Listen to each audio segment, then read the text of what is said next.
Radio Republik Indonesia, kita Indonesia sesungguhnya.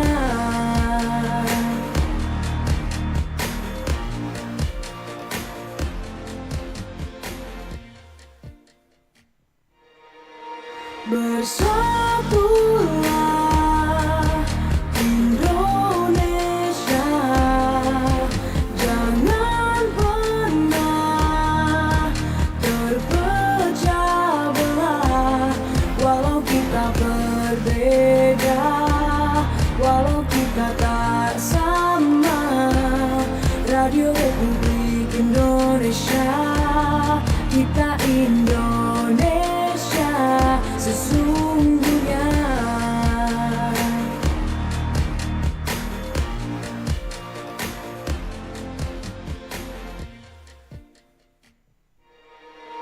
Bersatulah Indonesia, jangan pernah terpecah belah. Walau kita berbeda, walau kita tak sama, Radio Republik Indonesia, kita Indonesia sesungguhnya.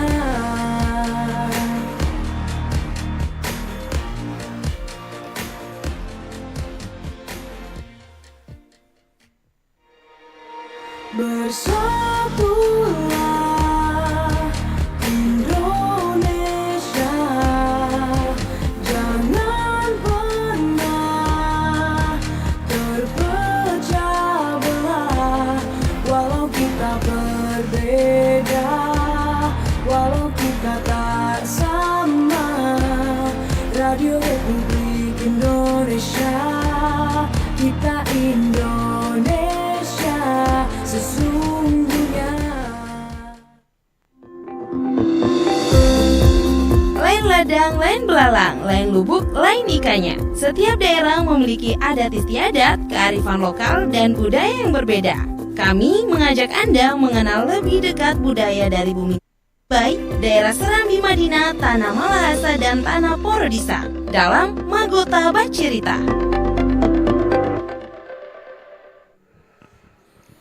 Dari kawasan Jalan Radio nomor 1 Tikalaris, Manado, selamat siang, salam jumpa, selamat baku dapa, sahabat budaya, pendengar pemirsa dimanapun Anda berada. Hari ini Kamis 26 Februari 2026, tanggal cantik di hari ini 26/02/2026. Barangkali Anda tidak terlalu ngeh dengan tanggal cantik di hari ini, tapi kami ingatkan sekaligus menjadi harapan kami jumpai Anda saat ini dalam keadaan sehat walafiat, apalagi untuk Anda yang tengah menjalankan ibadah puasa ya. Pendengar dan pemirsa dimanapun Anda berada, bersama kami program 4 RRI Manado kembali kita jumpa di acara Magota Bacirita. Seperti biasa hadir di ruang dengar Anda setiap hari Kamis pukul 13 sampai jelang pukul 14. Anda juga bisa mendengarkan siaran kami melalui RRI Pro 4 Gorontalo, Pro 1 Tahuna, dan RRI Talaut. Juga lewat kanal YouTube kami, Anda bisa menyaksikan siaran ini secara langsung. Dan nanti kami akan mengundang Anda yang ingin berinteraksi dengan kami. Kami akan sediakan,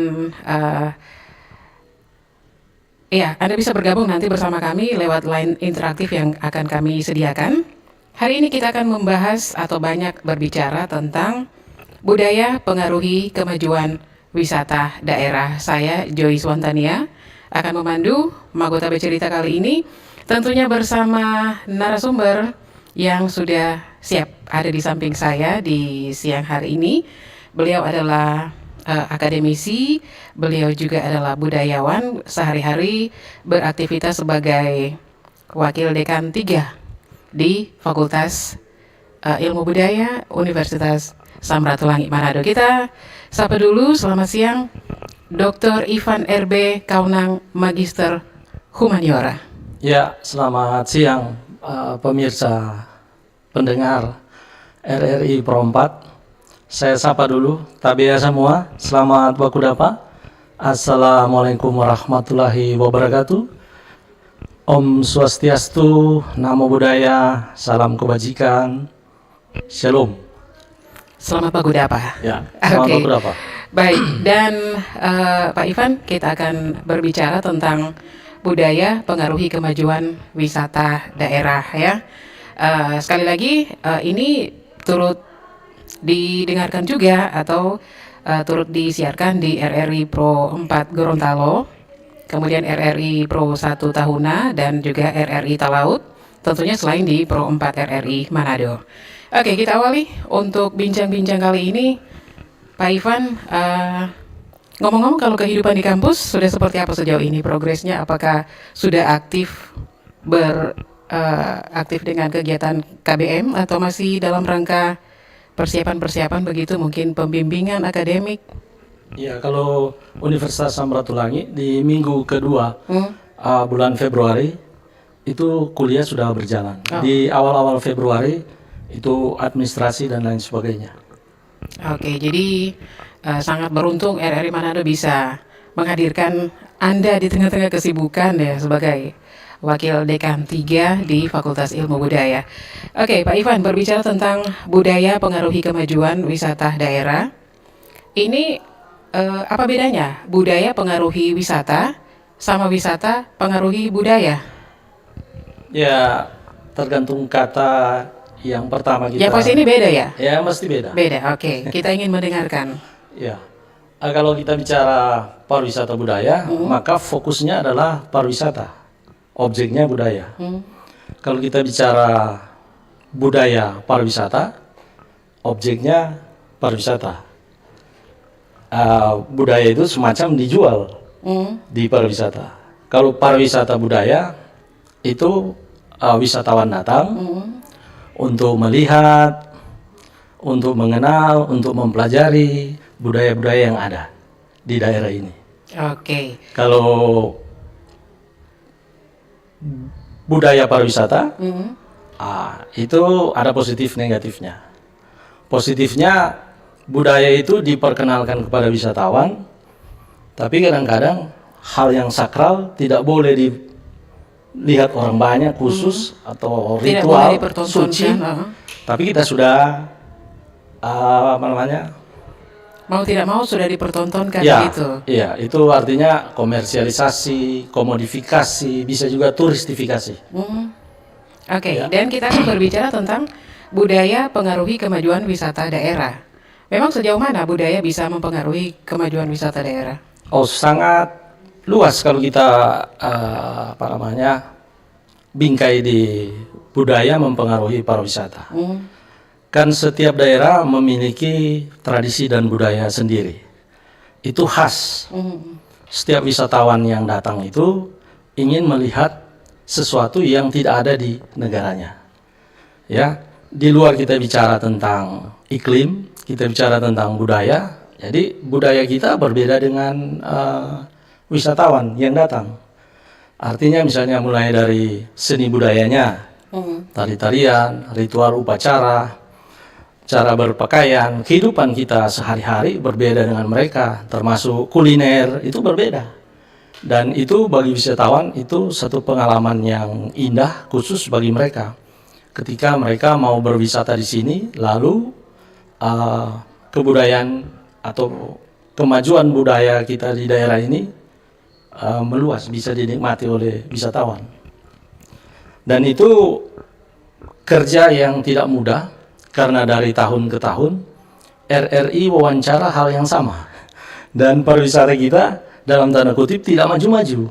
Ya, banyak aspek kan kita harus berbicara secara holistik. Misalnya, kalau misalnya pemerintah pusat memang mau memperhatikan perkembangan atau kemajuan pariwisata di daerah Sulawesi Utara, maka akan dibuka penerbangan-penerbangan khusus dari negara-negara tertentu yang menyukai flora fauna iklim Sulawesi Utara atau Indonesia atau Sulawesi Utara, Gorontalo ya, Sangihe Talaut. Nah, kalau juga mereka menyukai seni budaya kita, jadi kita perlu juga sosialisasi. Selain pemerintah membuka penerbangan langsung, kita juga harus bisa memahami negara-negara mana yang menyukai daerah kita. sehingga kita sosialisasi pada daerah yang tepat. Mungkin saja hal-hal spesifik ya, ada yang disebut dengan wisata minat khusus. Misalnya dia seorang arkeolog di Belanda atau di dunia manapun ya, di luar negeri sana, dan dia cuma baca Waruga, saya ingin lihat. Itu disosialisasi pada lokasi yang tepat, negara yang tepat, mereka yang menyukai arkeologi ya, benda-benda yang purbakala, cocok lah, karena di daerah mereka berbeda dengan hasil-hasil penggalian arkeologi yang ada di sini. Termasuk juga di daerah mereka beda juga makanannya, beda seni budaya, tarian, ritual dan lain sebagainya. Beda iklim juga. Ya mungkin gitu. Salah satu contoh di negara mereka mungkin karena dingin, mereka tidak ada nyamuk. Nah kalau di sini kan banyak.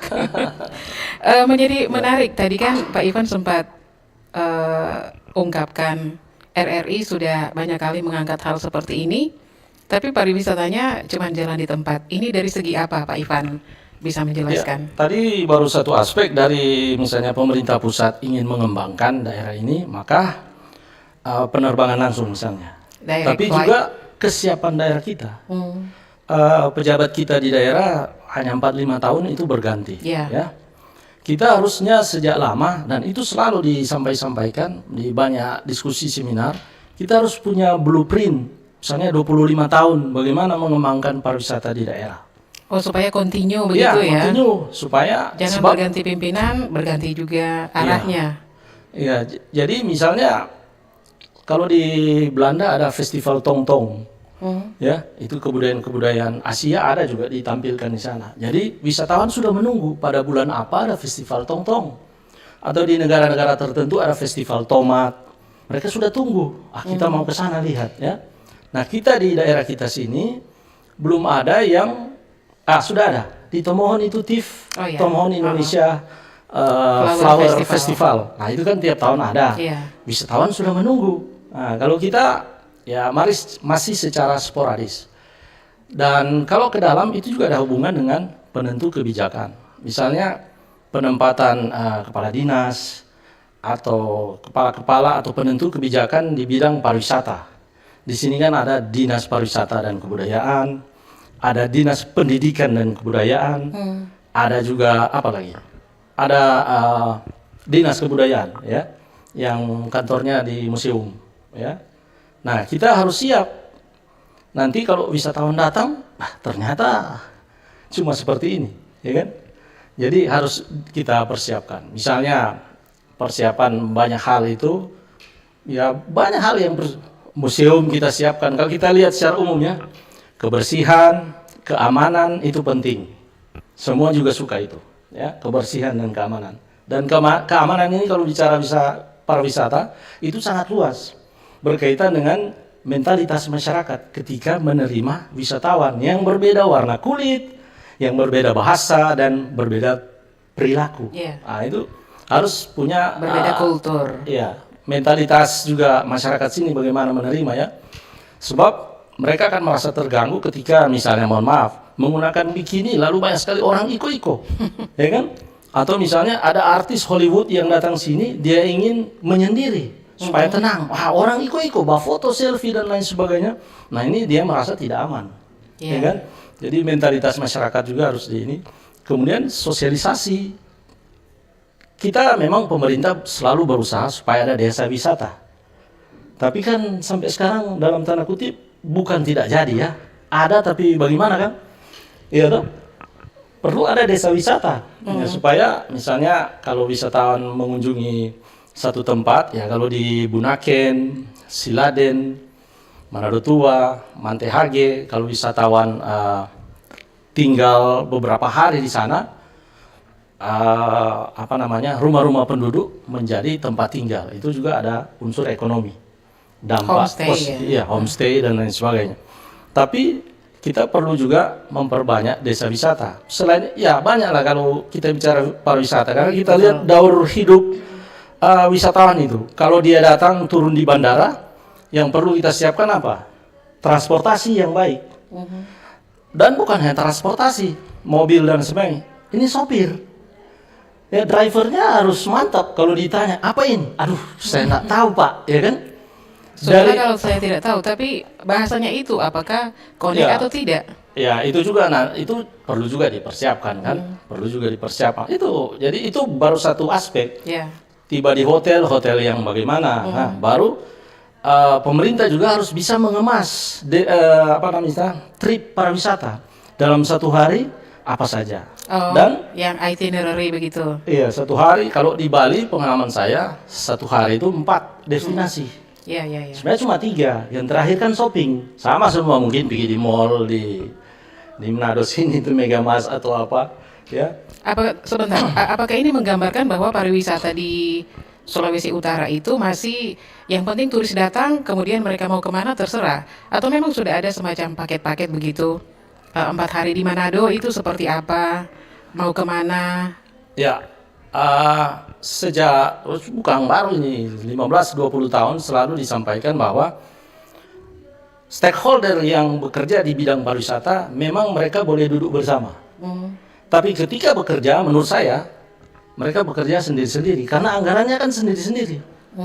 Harusnya pemerintah membuat semacam suatu perda, misalnya peraturan daerah provinsi, gubernur Pak dorong itu supaya ada perda dalam satu hari, misalnya 4 kalau kita mau mengikuti Bali misalnya, 4 objek wisata, misalnya ya, trip Bunaken, jangan dulu ke Manado Tua, besok itu, ya kan? Oh, ya, ya, ya. Trip Manado Tua, tapi ya itulah, setiap daerah punya karakternya sendiri.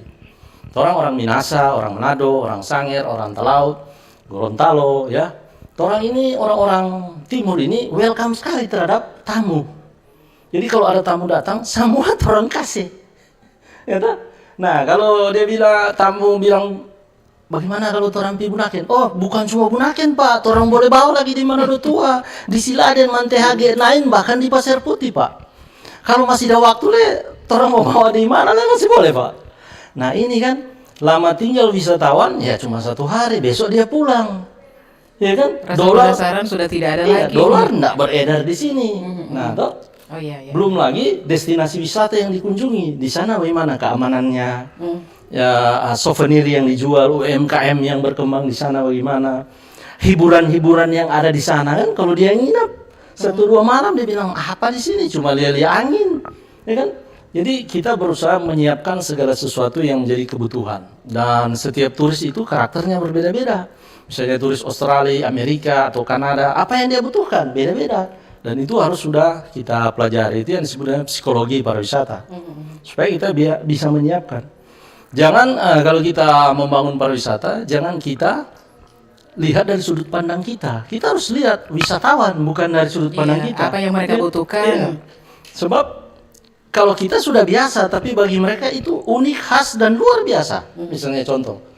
Dan sudah berkali-kali kalau nggak salah saya sampaikan di banyak tempat, termasuk di RRI. Ada satu trip di Bali yang pergi ke daerah Jatiluwi. Mungkin Bu Joyce pernah ke Bali, daerah Jatiluwi. Apa yang dilihat di sana? Cuma teras sering sawah, lalu bawa foto. 15 menit sudah selesai. Sudah satu destinasi. Ya kan? Ada destinasi lagi yang kecil, yang unik-unik dan khas. Kalau orang, apa kata itu? Tuang ngalah itu. Ya kan? Itu apa? Ketika berhenti di suatu tempat, kita hanya mau foto. Bagaimana itu bebek Jawa, bebek sawah, antri. Dan ada apa pawangnya atau ini tuannya kan. Jadi bebeknya jalan ke sana, oke kita bawa foto. Ganti lagi orang, bebeknya datang begini lagi. Nah, cuma hal kecil sudah 2 destinasi. Tapi tentu ada kan destinasi yang besar, apa andalan, baru yang lain pendukung. Nah, itu harus diperdakan. Sebab kalau di Bali, ketika kita berjalan ke arah utara, lalu wisatawan bilang, aduh saya sudah pernah ke sana, saya suka ke sana. Oh, enggak boleh Pak, dilarang, ada peraturan daerah, nanti travel kami atau kami sebagai guide dicabut ini izin usahanya, kan begitu. Nah, kalau di kita ini, ya itu, kita harus duduk bersama, diatur sedemikian rupa, kalau perlu ada perda, pergub, perkap, dan lain sebagainya, supaya pariwisata kita bisa maju, turis itu boleh lama tinggal di sini, dan dolarnya bisa beredar di sini. Iya.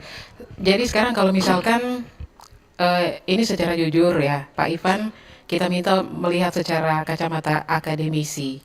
Dari range 0 sampai 10, pariwisata di Sulawesi Utara itu ada di titik mana? Ini jujur biar kita bisa berkaca bersama, mudah-mudahan ini bisa menjadi pencerahan juga. Memang seharusnya pertanyaan ini diajukan kepada pelaku-pelaku wisata. Kalau kita kan hanya mengamatinya secara rasa dan secara teoritis. Yeah. Ya. Tapi misalnya begini, kalau ada wisatawan datang, dia mau cari, oh saya ingin lihat Kawasaran, saya ingin lihat Maengket, saya ingin lihat Katrili, saya ingin lihat Kolintang, apalagi? Apalagi ya? Hah? Atau ritual-ritual upacara-upacara lainnya. Waruga. Di mana? Ya, kan itu antara lain yang harus kita atur. Nah, dari situ kita akan tahu, oh jumlah kunjungan wisatawan untuk objek destinasi seperti ini sekian. Berarti tahun depan kita harus lebih tingkatkan, promosi harus lebih tepat, supaya wisatawan datang lebih banyak, ekonomi masyarakat bisa lebih tumbuh. Kalau Pak Ivan masih takut menjawab yang range tadi, kalau begitu apa kira-kira sebagai budayawan dan juga sebagai akademisi, apa kira-kira yang masih perlu ditambahkan, ditumbuhkan di bidang pariwisata ini agar pariwisata Sulut jangan seperti tadi Pak Ivan bilang masih seperti itu saja? Ya, komitmen bersama seluruh stakeholder penentu kebijakan.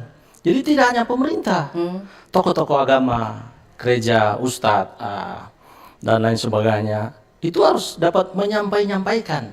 Ya, dulu saya pernah mengajar di salah satu sekolah yang bergerak di bidang pariwisata.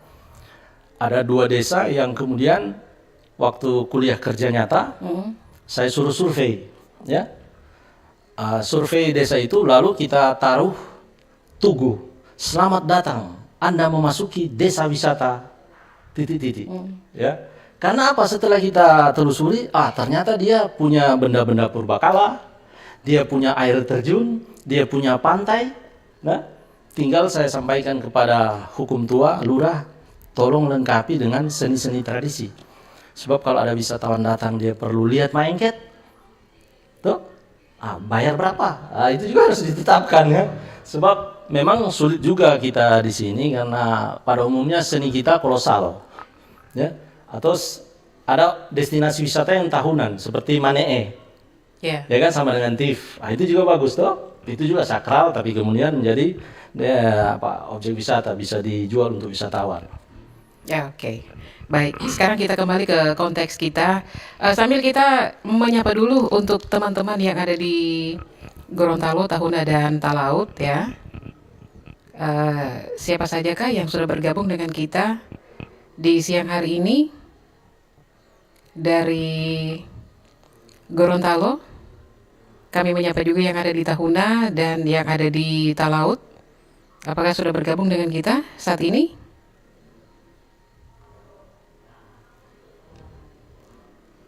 Ya, sambil menunggu teman-teman dari Gorontalo, Tahuna dan Talaut, kita lanjut lagi Pak Ivan tentang ya memang kita jujur ya, kalau kita berbicara tentang pariwisata, Bali memang belum ada duanya begitu ya. Bahkan sampai banyak wisatawan dari luar yang mengatakan Indonesia itu hanya Bali, karena memang Bali itu luar biasa dari segi pariwisatanya, dari segi budayanya. Kalau di Bali kan kita tahu bersama ada budaya-budaya yang tidak boleh dikomersilkan, apapun itu mereka mengikuti aturan yang ada di daerah mereka. Apakah itu bisa diterapkan di Sulawesi Utara ini Pak Ivan? Ya bisa ya. Kebetulan saya sekolah di Universitas Udayana di Bali, ambil kajian budaya. Jadi tahun 1985 di Bali itu seluruh budayawan, seniman berkumpul untuk menetapkan mana yang sakral dan mana yang sekuler.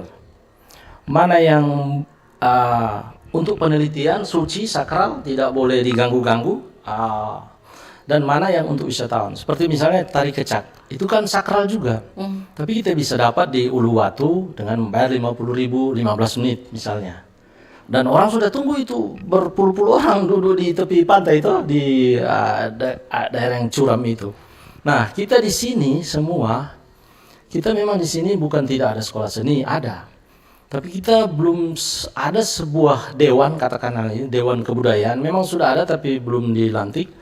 Atau kemudian dulu ada orang-orang tua yang berhimpun dalam satu organisasi namanya Majelis Kebudayaan Daerah Sulawesi Utara. Nah, harusnya mereka kumpul dan menetapkan yang mana untuk wisatawan dan yang mana sakral, suci dan original untuk penelitian. Ya, jangan orang datang, semua so baru kan, serupa di luar negeri sama, sudah ada yang khas gitu ya. Yang original. Yang original. Itu memang itu tidak bisa kita hindari positif negatif ketika kita bicara pariwisata. Ya, Maengket misalnya, yaitu tarian sakral sebetulnya. Tapi juga dalam berkembang sudah imbasan, maksudnya sudah ada perubahan-perubahan yang kalau kita lihat, kita belum ada sebuah kemasan kalau untuk wisatawan apa ya. Kita langsung isi misalnya 1 babak, 2 babak, 3 babak. Ya, tidak ada yang kita kemudian kemas untuk wisatawan Maengketnya sekian menit saja dengan membayar sekian. Bisa kita jumpai di mana misalnya, di TKB, atau di lokasi Yesus memberkati sana, atau di di mana lah, di Bukit Doa atau di mana itu. Di Taman God Bless juga bisa. Iya, Taman God Bless juga bisa itu. Dan kita juga harus sudah tuliskan di situ, misalnya hari Senin daerah mana, hari Selasa Kolintang ada di sana, Rabu dan seterusnya. Begitu juga di daerah-daerah lain ya. Supaya ketika wisatawan datang, kita kasih pakai trip. Hari ini bisa jalan, Pak. Kalau Bapak ke Bunaken 3 jam pergi pulang kan. Dari Bunaken kita akan lihat di TKB misalnya ada atraksi kawasaran. Baru kita mau kemana lagi. Gitu. Sama juga dengan Pecinan. Saya sudah pernah usul di Pecinan. Karena itu juga destinasi wisata. Yang dijual situ kan selain kelenteng, baru yang lalu-lalu sudah ada kreativitas untuk kegiatan-kegiatan kuliner yang Pecinan itu, misalnya juga kalau malam ada kafe-kafe kopi dan lain sebagainya. Tapi saya bilang kalau boleh ada satu lokasi yang khusus kuliner Tionghoa. Seperti kita kenal misalnya pasar tradisional Paldua, ya kan? Atau kalau misalnya Anda mau cari kue pasar, bisa ke Kanaka. Walaupun dalam tanda kutip dia sudah pasar atau belum, ya kan? Tapi orang tahu di Pecinan, di Kanaka, pagi-pagi udah banyak cookies tradisional, ya kan? Jadi sudah ada lokasi-lokasi tertentu, ya. Maksudnya di Pecinan perlu juga ada ditambah begini. Kalau wisatawan datang, di mana ya? Kalau saya boleh pakai baju-baju Tionghoa sama dulu seperti Jet Li dan sebagainya, baju Kuan Kong untuk sama kalau kita ke Jepang atau ke Belanda kan ada bajunya, disewa dan dibayar, difoto gitu kan. Kita belum ada di sini, padahal itu satu destinasi juga itu, ya.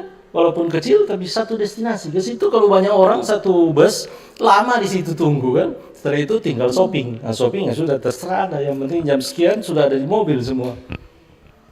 Kalau berbicara tentang direct flight tadi, penerbangan langsung, ini sebetulnya apa keuntungannya bagi satu daerah yang sudah punya direct flight begitu? Ya, keuntungannya saya kira setiap gubernur ada, dan bahkan gubernur kita ini Pak YSK ini baru-baru ada membuka penerbangan langsung dari mana ini, Filipina atau Singapura, ya? Kan? Taipei bukan ya? Ya, Taiwan. Thailand. Taiwan apa Taipei apa? Iya, pokoknya ada lah yang ya. baru. Tapi gubernur-gubernur juga sebelumnya ada. Cuma memang itu, kenapa dia mati? Mungkin berarti kesiapan di daerah kita ini yang berkaitan dengan atraksi wisata dan berkaitan dengan kebutuhan wisatawan. Atau promosi kita yang salah. Kita kurang mempromosikannya, cuma bilang ada penerbangan langsung. Tapi apa yang mereka mau lihat di sini? Kita harus persiapkan itu. Promosi itu harus jelas. Jadi jangan sekedar dibuka penerbangan langsung saja, begitu. Iya. Harus dipersiapkan juga. Memang ada juga usulan-usulan yang masih pro kontra sampai hari ini. Bagaimana kalau salah satu pulau kita buka tempat judi misalnya, ya kan? Tapi sampai hari ini belum ada. Ya. Iya, karena mungkin kita lebih ke timur begitu mungkin ya. Ya. Kalau kan spiritualitas kita di daerah ini masih sangat tinggi dan itu tidak baik rasanya ya. iya, dan masih menganggap tabu bagi sebagian Iya. besar orang. Ya. Oke, baik. Mungkin sudah ada yang mau bertanya atau? Iya, untuk teman-teman yang ada di Gorontalo, Tahuna dan Talaut kami melihat sudah siap di layar ya. Oke, kita ke Gorontalo dulu.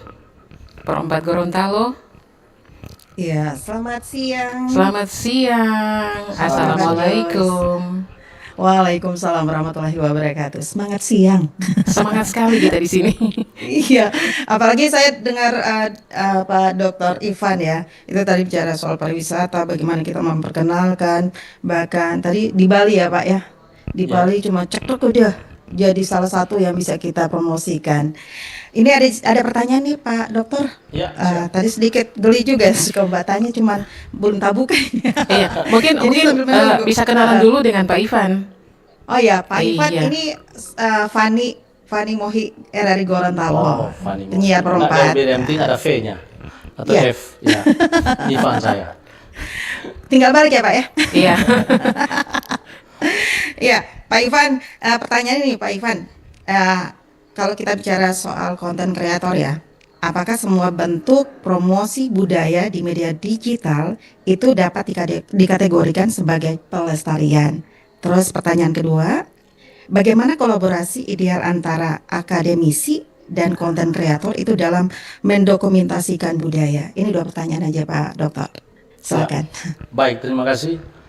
Kalau sekarang kan era digital ya, Iya. segala sesuatu orang bisa lihat lewat digital, lewat HP kita, media gawai kita bisa lihat.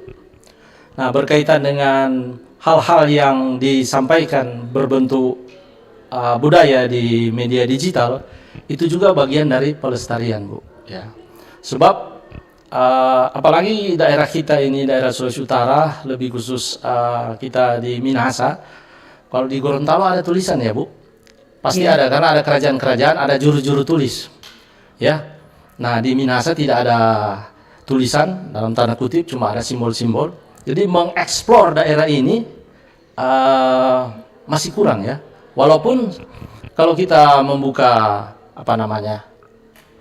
arsip-arsip begitu digital, ya memang ada tulisan-tulisan tentang daerah ini berkaitan flora fauna, iklim, pemandangan dan lain sebagainya.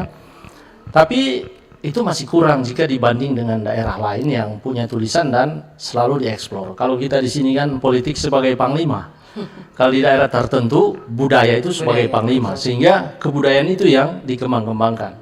Nah, Berarti Pak Dokter ini masih ada PR yang banyak ya buat kita ya? ya memang ya tidak mudah karena baru disusun rencana misalnya, sudah diganti pejabatnya, diprogramkan lagi baru, ya itu tadi saya sudah sampaikan. Bagaimana kalau kita punya blueprint untuk membangun pariwisata budaya kita di daerah ini atau budaya pariwisata di daerah kita ini di Gorontalo, Talaut maupun di Sulawesi Utara ini 25 tahun supaya siapapun yang jadi pejabat dia akan meneruskan atau tambah kreativitasnya gitu loh Bu. Tapi yang terjadi kan tidak demikian. Selalu mulai dari awal. Iya, kalau dulu iya gubernur Kita kita bangkit nol lagi ya Pak ya? Iya, gubernur kita saja ini, mohon maaf ya, gubernur JSK dari Sulawesi Utara sering menyampaikan di media, saya bekerja tidak ada uang loh, tapi saya bisa bayar dulu. Nah ini kan, habis duit ya artinya, habis duit ini mau bangun. Jadi, tapi karena peduli dengan perkembangan dan kemajuan daerah, maka bertahap. Walaupun mungkin mau diambil dari mana, tapi yang tanda kutip tentu tidak korupsi ya. Diambil dari mana untuk bisa memajukan daerah ini. Jadi sekali lagi Bu, berkaitan pertanyaan tadi, konten-konten budaya yang ada di media itu bagian dari pelestarian budaya. Tapi memang ada negatifnya Bu. Terkadang itu karena sudah masif terus-menerus ada di media digital, itu salah mas sudah bisa dibenarkan karena so ada terus orang lihat-lihat itu kan. Nah, Karena sebagai sudah viral, ya. sebagai akademisi kita selalu mengkritisi itu. Sumbernya dari mana dan lain sebagainya. Atau Harus ada pertanggungjawaban kan? Ada undang-undang digital juga kan. Orang konten-konten kreator cuma ambil sana, ambil sini, ambil sana, tidak menuliskan dari mana saya dapat. Kan begitu Bu. Dari mana saya dapat ini? Harusnya dicantumkan misalnya dari buku ini, ya sumbernya dari mana dan lain sebagainya. Itu Bu. Jadi ada positif negatifnya juga. Baik. Ya. Memang ini luar biasa ya, ketika kita ingin memperluas apa yang ada di daerah kita, tapi masih ada tanda kutip. Jangan sampai salah, ketika kita kutip dari yang satu, ternyata ini masih ada kurangnya, dan orang juga pengen tahu yang lebih jelas seperti apa ya. Ini jadi PR juga buat kita ya, ketika kita salah mempromosikan yang ada di daerah kita sendiri ya. Bukan begitu ya Pak Dokter? Ya, boleh lah, boleh Bu. Betul. Ya, saya setuju. Baik. Mungkin ada teman-teman lain nih. Kayaknya Baik. kita lagi rame sih hari ini. Ya. Ya. Terima kasih, ya Fani. Bu, terima kasih. Iya, terima kasih Pak Dokter. Semangat Ya. melanjutkan ibadah puasanya ya. Ya. Semangat. Tidak terasa tinggal berapa hari lagi Lebaran. Lagi banyak hari. Lagi banyak hari. Oke, semangat yang pasti. Terima kasih Gorontalo. Iya. Ya. Terima kasih Joyce. Kita ke Tahuna. Ada siapakah teman-teman yang ada di Tahuna? Halo, selamat siang. Halo, selamat siang. Selamat siang Bu. Assalamualaikum. Ya, dengan Waalaikumsalam warahmatullahi wabarakatuh. Dengan Sumiati Mapoko, penyiar Pro 1 Tahuna. Dengan Sumiati. Ini kali pertama mungkin kita Siap. ketemu ya. Iya, Oh, siap. begitu. Salam Perdana. kenal. Perdana salam kenal dari Salam Manado kenal, ya. Oke, Sumiati ya. Terkait dengan Ya. topik kita siang hari ini, silakan dengan narasumber Dr. Ivan. Baik, Pak Dokter, saya sudah menyimak dari tadi bahwa untuk pengembangan pariwisata ataupun budaya, ternyata ini terlepas juga tanggung jawab dari generasi muda. Nah, Pak Dokter sebagai budayawan, kira-kira strategi apa yang mau diciptakan supaya generasi muda ini mau melestarikan sama-sama budaya yang ada di daerah?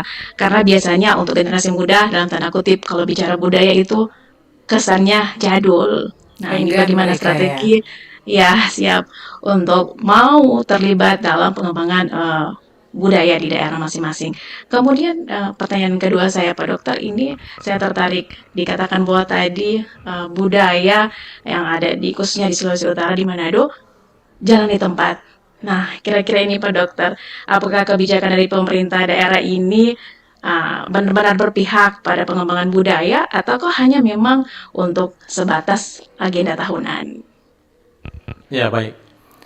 Terima kasih Bu ya, luar biasa pertanyaannya. Yang pertama, semua stasiun RRI yang ada, sekali-sekali bikinlah lomba konten sejarah atau budaya lokal dalam bentuk film pendek atau apalah. Itu anak SMA dan perguruan tinggi. Itu juga akan menjadi modal stasiun TV untuk bisa disiarkan secara digital seperti ini kan. Ya, kalau kita bikin lomba seperti itu, anak-anak muda yang tidak suka sejarah atau budaya masa lampau, mereka akan pelajari buku-buku lama yang dibaca. Oh, yang disebut dengan Manee begini, yang disebut dengan Mas Samper di Sangir itu yang begini. Sasambo di Sangir itu seperti ini. Itu mereka akan berusaha cari tahu karena akan membuat film dengan konten lokal, gitu ya Bu, dari aspek sejarah dan budaya. Nah, itu juga akan membuat generasi muda akan mencintai sejarah dan budayanya. Sebab di zaman sekarang, generasi Z sekarang ini, mereka itu kata Fukuyama dalam bukunya, mereka sudah melupakan masa lalu. Mereka selalu melihat ke depan. Sesuatu, aduh, so kuno itu, mama, so kuno itu, wow, sudah kuno itu, opo, sudah kuno, ya kan? Gitu. Jadi seperti itu misalnya salah satu contoh. Kita buat lomba buatan film secara digital 5 sampai 15 menit. Itu kontennya lokal atau sejarah, ya. Kalau kita lihat juga, saya kebetulan jurusan sejarah juga. Banyak konten-konten sejarah yang dikerjakan bukan oleh orang sejarah. Jadi ada mengunjungi benteng lalu diceritakan, mengunjungi objek-objek wisata bersejarah dan budaya lalu diceritakan, ya. Itu juga apa ya? Perlu kita buka ruang untuk secara masif anak-anak SMA atau universitas untuk bisa ikut seperti itu. Nah, kalau budaya di daerah kita, saya tidak menyampaikan tadi jalan di tempat, Pak. Bu, budaya terkesan seperti itu. Pertama saya jawab adalah tergantung kita bergaul di mana, Bu. Kalau saya bergaul di komunitas budaya, perkembangannya maju pesat, gitu ya. Kalau kita jauh dengan komunitas-komunitas budaya, ya lain lagi tanggapan kita. Jadi secara kuantitatif di mana kita wawancara, ya. Tapi kalau kita wawancara seperti di daerah kita ya. Jadi gini Bu, sejak tahun 98, Mei 98, era reformasi tumbuh, ya. Itu hampir seluruh daerah itu ingin menunjukkan identitasnya. Maka lahirlah komunitas-komunitas budaya di mana-mana. Nah, komunitas-komunitas budaya inilah yang kemudian selalu mengembang-kembangkan dan melestarikan kebudayaan daerah. Tapi seniman dan budayawan itu umumnya orang-orang idealis. Ya, sebagian besar malas bekerja dengan pemerintah. Jadi kalau kita mau ukur perkembangannya dari sudut pandang pemerintah secara kuantitatif, beda dengan kalau kita misalnya seperti di Sulawesi Utara, Manado sini, Minahasa. Ada berapa banyak kelompok kawasaran? Banyak sekali Bu. Ada berapa banyak komunitas-komunitas diskusi di luar kampus yang khusus berbicara tentang budaya? Ada banyak, gitu Bu.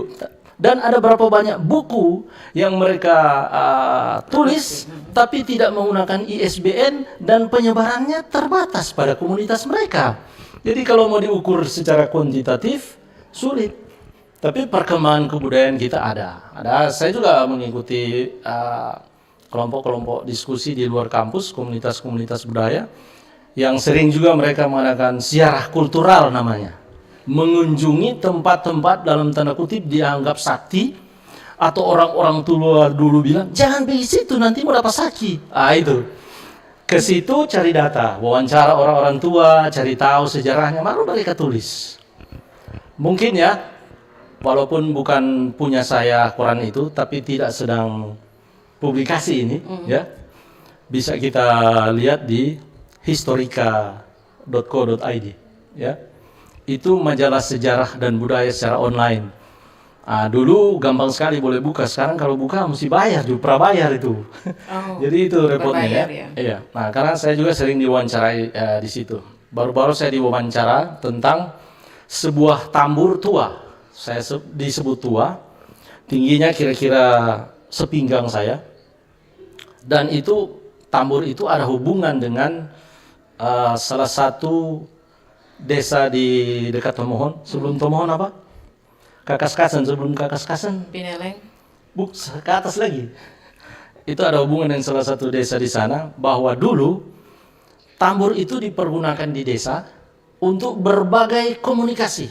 Ya, dulu kan belum ada HP dan belum ada kebisingan.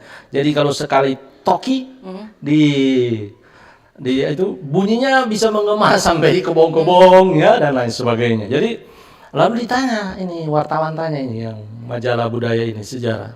Pak, bagaimana ini? Apakah sudah bisa masuk ke BCB cagar budaya? Saya bilang harus tanya sama yang punya sertifikat tenaga ahli, kan ada yang cagar budaya. Tapi untuk saya fungsi itu tetap sama. Kalau justru dihilangkan, itu hilang nilai-nilainya. Jadi sebaiknya desa membuat sinopsisnya, taruh di dalam lemari kaca. Ada ceritanya situ, orang bisa lihat fungsi dan kegunaannya di masa dulu itu untuk apa. Jadi itu dulu kalau ada orang meninggal umur 80 tahun, 80 kali ketuk. Kalau ada, jadi fungsinya sama dengan tetengkoren.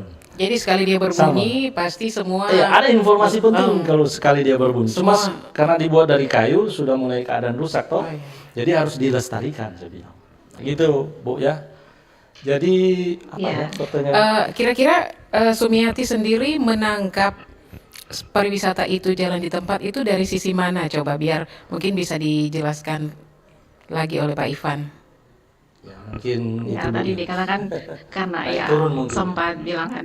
sempat ditanyakan sama Joyce tadi, ya mungkin dari 1 sampai berapa tadi. Bisa dikatakan itu seperti itu. dia. Nah, Ya. Tapi sebetulnya ternyata secara kuantitatif perkembangan itu, progres itu ada. Cuma ada beberapa juga yang harus diakui stagnan begitu, Pak Ivan ya. Kalau Oke. di Sangir kan Baik. Bu ada Tulude toh. ya, Nah, siap. Tulude. Di situ bisa selain sakralnya, kalau sudah mau sekulernya bisa diisi dengan berbagai atraksi seni budaya. Supaya juga Iya, Pak. supaya setiap tahun sanggar-sanggar seni budaya mau siap karena mau dapat undang. Gitu kira-kira. Sehingga dia akan berkembang maju. Betul. Gitu toh? Agar baru Iya, Pak, dinas-dinas. sekedar Ya. sekedar info juga, di RRI juga sudah pernah dilaksanakan ini apa namanya promo pariwisata yang dilakukan oleh anak-anak muda. Ini dibentuk dalam video yang Ya. mungkin lebih diagendakan tiap tahun dilaksanakan supaya Ya. memang anak-anak Lebih muda intens betul-betul ya. terlibat. Ya, generasi Siap. kan berganti, ya. Generasi berganti, mau meneruskan nilai-nilai itu tidak gampang, ya. Orang tua baru bilang satu kata sekarang, tuh anak sudah 3. Siap. Ya. Baik, terima kasih Pak Ivan Baik, untuk Sama-sama Ibu, terima kasih. Terima Terima kasih kasih. buat rekan Sumiati dari Tahuna ya. Jadi kita pending dulu, bukan pending. Kita beri waktu dulu untuk pendengar ya yang bergabung lewat YouTube ataupun line telepon 0853424928 yang bergabung siang hari ini sebelum kita ke teman-teman di Talaut. Ada yang sudah bergabung lewat line telepon ataupun mungkin sudah berkirim komentar lewat YouTube. Oke. Baik, kita nantikan untuk Anda yang ingin bertanya mungkin ya atau ingin menanggapi, ingin memberikan masukan atau apapun itu boleh meninggalkan komentar Anda di kolom komentar YouTube kanal YouTube kami. Dan ya sambil menunggu Anda yang ingin bergabung, kami ke Talaut dulu. Selamat siang untuk yang ada di Talaut. Ya, selamat siang Kak Joyce. Selamat siang juga. Ada siapa di Talaut? Kalau saya kenal, tapi Pak Ivan belum. Dengan Ya, Putri, Pak Ivan. di Talaut, Iya. ya. Bagaimana kabar ini Torampe narasumber yang hebat yang sudah hadir. Biasa-biasa saja dan baik keadaannya. Terima kasih Pak. Tadi kami pun sempat terlambat karena memang ada sesuatu dan lain hal sehingga bergabung lewat Zoom juga nanti di menit ke 25 ya kalau tidak salah. Tapi sudah dari awal itu kami sudah relay lewat YouTube di RRI Manado dan memang ada beberapa pertanyaan yang ingin saya sampaikan. Cuma tadi sudah disampaikan di RRI Tahuna. Oh, sudah tercover ya. Ya, hampir Oke. mirip dari RRI Tidak Tahuna. apa-apa kalau diulang kan nanti Dikembangkan contoh lagi ya. berkaitan dengan Talaut misalnya. Iya. Jadi di sini hanya menjadi pertanyaan saya, apa saja menurut Pak Dr. Ivan strategi efektif untuk mengembangkan wisata budaya ini? Karena kan Pak seiring zaman budaya kita juga berubah-berubah, apalagi khususnya untuk anak-anak muda kaum milenial. Ini budaya lokal sudah mereka tinggalkan, mereka lebih menyukai budaya Korea, budaya Cina atau budaya apa saja daripada seperti yang sudah dibahas tadi katanya kalau berbicara soal budaya itu zaman dulu. Padahal sebenarnya justru mereka lah penerus yang untuk memajukan budaya wisata. Jadi di sini saya ingin bertanya dari Pak Dokter, strategi apa saja yang bisa mengembangkan budaya berbasis wisata ini, Pak? Terima kasih. Ya, baik. Sebenarnya ada apa ya? Artinya begini, secara ke dalam kita sudah siap. Tapi kalau tidak ada wisatawan, nggak jadi lagi. Ya kan? Demikian sebaliknya. Ini kalau kita bicara budaya dan pariwisata, toh. Tapi katakanlah kita punya wisatawan. Ya, yang hadir cukup lah, ya, cukup banyak ke Talaut. Nah, strateginya pertama, daerah ini harus siap secara mentalitas untuk menerima wisatawan, gitu ya, gitu. Pertama siap. Kedua, kalau kita bicara siap, berarti kita menyiapkan segala sesuatu yang dibutuhkan oleh wisatawan. Akomodasi Ya, contohnya. mulai dari, jadi mudah sekali sebetulnya. Mulai dari akomodasi. Apakah dia dari Bandara Samratulangi langsung ke Melong, atau dari Pelabuhan Manado atau Bitung langsung ke Talaut. Nah, sampai di sana apa? Apakah ada welcome dance di pelabuhan misalnya? Atau ada kafe-kafe yang bisa menghambat mereka jangan dulu ke hotel? Ada shopping kecil situ, aspek-aspek yang berkaitan dengan budaya atau ciri-ciri khas atau souvenir-souvenir daerah. Ya, sebab kalau beli di hotel lebih mahal, kalau di situ lebih murah misalnya. Nah, setelah dari situ mereka ke hotel, bagaimana kesiapan hotel? Di hotel ada unsur-unsur budayanya, jangan sampai mereka tinggal di hotel. Ya, ini hotel rupa sama dengan di Jakarta dan di Amerika kan, nggak Lalu ada di yang Korea. khas. Atau sama dengan di Korea, jadi harus khas. Misalnya ornamen-ornamennya, ya, motif-motif apa, ya gitu. Kalau di daerah kan kita ini, saya tadi bilang welcome, kita selalu menerima hal yang baru. Kita lupa identitas kita. Padahal hal-hal yang lama itu khas dan luar biasa bagusnya, ya. Kalau kita minta maaf, kalau kita ke Minangkabau, kita lihat rumahnya rumah gadang. Sudah jelas, oh ini. Tapi kalau kita ke Talaut misalnya, ya memang daerah pesisir ya, harus dikelola juga dengan baik. Jadi ada juga kan begini, sekarang sudah tidak ada, dulu di Manado ada. Itu istilah Melayu Manado, Helasoma. Itu bisa jadi destinasi, ya. Bisa jadi destinasi. Oh, tanggal sekian, bulan sekian, karena orang so tahu secara kosmologi ya, bahwa angin barat, angin timur, banyak ikan, waktu kapan, bulan terang atau bulan mati. Orang mau bikin Helasoma, itu destinasi. Jadi orang wisatawan kurang tunggu. Aduh, masih ada 2 hari lah kan, kita semua pulang, menarik, jadi dia tunggu. Nah, itu juga, kalau kita menganggap itu hal yang biasa. Tapi itu penting untuk wisatawan, orang mulia bagaimana dan lain sebagainya.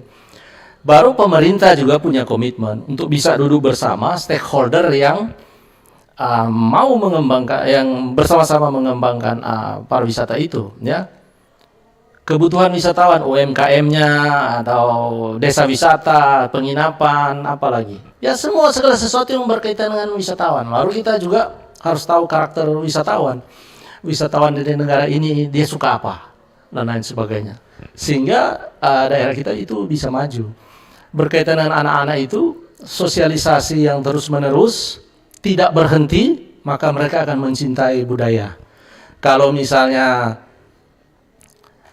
ya, seperti di Manado, mohon maaf, tidak mengkritik, tapi saya suka juga itu kalau ada. Figura di Manado sudah ada. Tuh, Yang kalau, barusan? Ma? Oh, yang barusan di daerah-daerah lain, bukan di Manado. Mana tuh yang pemerintah mau making dan kalau cuma figura di kampung-kampung ya cuma orang orang situ. Kalau kebetulan ada 1-2 bule di situ, ya alhamdulillah orang lihat. Tapi kalau sebagai sebuah festival seperti TIF yang tahunan itu mantap karena ditunggu. Oh, jadi penjahit baju so tunggu ada mau karnaval tas mau making ini. Sama Ya. seperti Tulude akhir Januari pasti ada Ya, begitu ya. Baru iya. Dan Tuluda itu termasuk Manee ya. Manee kan setiap tahun. Maksudnya timingnya itu ada, mereka tahu tanggal begini akan dilaksanakan. Iya. Saya dengar tadi timingnya, tapi penting juga itu timingnya kan. Timing. Bagus juga timingnya. Ya. Timing. Ya, tapi pentingnya itu Ya. toh. Kalau Betul, wisatawan betul. datang itu kan sama dengan durian. Iya. Apa ini? Oh, lama-lama cocok sedap Iya, betul, gitu betul. ya. Jadi Jadi begitu penting. kira-kira Bu Putri. Jadi jangan sporadis, dia harus sustainable terus-menerus, punya komitmen bersama, ada blueprintnya, siapapun jadi pejabat tetap diteruskan program itu, bahkan kreativitas lebih ditambah. Kalau perlu diperdakan begitu Iya. ya, Iya. biar ada kekuatan hukumnya, Iya. jangan gampang diganti-ganti. Ya, kira-kira begitu. Oke, teman-teman tolong ditampilkan lagi komentar tadi di YouTube. Sebelum kita closing, kami ingin membacakan untuk respon yang masuk lewat YouTube. Ada akun Ray C29.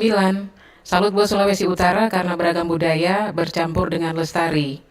Masih dari akun yang sama, misalnya waktu Imlek lalu katanya ada pawai umat Buddha atau Konghucu. Terima kasih. Dari Kristo di Karumbasan. Oh maaf ya, itu komen lama ternyata. Oke baik, mungkin secara singkat saja summary dari semua perbincangan kita di edisi hari ini. Apa yang ingin Pak Dr. Ivan sampaikan kepada pendengar dan pemirsa yang sementara mendengarkan siaran ini? Yang pertama yang kita bicarakan ini tidak banyak disukai orang. Tapi ini sangat penting. Betul. Sangat penting, karena kalau kita bicara budaya, tidak bicara secara ekonomi, mengembalikan telapak tangan baru mendapat keuntungan. Bicara budaya itu prosesnya lama, tapi luar biasa kalau dia sudah jadi kan. Jadi ini juga berkaitan identitas kita, budaya kita, ya. identitas kita. Kalau kita tidak punya identitas bagaimana? Jadi menjadi kewajiban kita bersama, semua penentu kebijakan, siapapun dia, kita harus bisa mengembangkan, menjual dalam tanda kutip identitas kita. Supaya orang tahu, oh budaya daerah sana bagus. Karena nilai-nilai budaya pada umumnya universal, ya positif. Ya. Jadi sebuah bangsa yang tidak membangun seni budaya atau kebudayaannya, suatu saat bangsa itu akan hilang dari peradabannya. Jadi budaya terus dilestarikan Ya, tanpa harus. meninggalkan Harus. originalitasnya begitu ya, Pak Ivan. Oke, baik, kita sudah sampai di penghujung kebersamaan kita untuk Mahkota Bercerita edisi hari ini. Terima kasih buat teman-teman yang ada di Gorontalo, Tahuna, dan Talaut yang begitu setia bergabung bersama kami. Pendengar juga dimanapun Anda berada, terima kasih untuk kebersamaan Anda. Semoga apa yang kita perbincangkan di edisi hari ini boleh mencerahkan dan sekaligus membuat kita cinta akan budaya yang sangat mendukung akan wisata yang ada di daerah kita. Terima kasih Pak Dr. Ivan Terima kasih. Kaunang, Magister Ya. Humaniora. Humor. Di tengah-tengah kesibukannya sebagai Wakil Dekan 3, berkesempatan untuk hadir berbincang-bincang bersama kita di siang hari ini. Terima kasih sekali lagi. Terima kasih. Sama-sama. Sukses selalu Pak Ivan. Ya. Dan akhirnya pendengar pemirsa dimanapun berada, saya juga mewakili kerabat kerja, Kepala LPP RRI Manado dan juga teman-teman yang bertugas undur diri dari ruang dengar Anda. Saya Joy Swantania. Selamat siang dan sampai jumpa. Demikian Mahkota Bercerita, informasi budaya dari RRI Manado, RRI Gorontalo, RRI Tahuna, dan RRI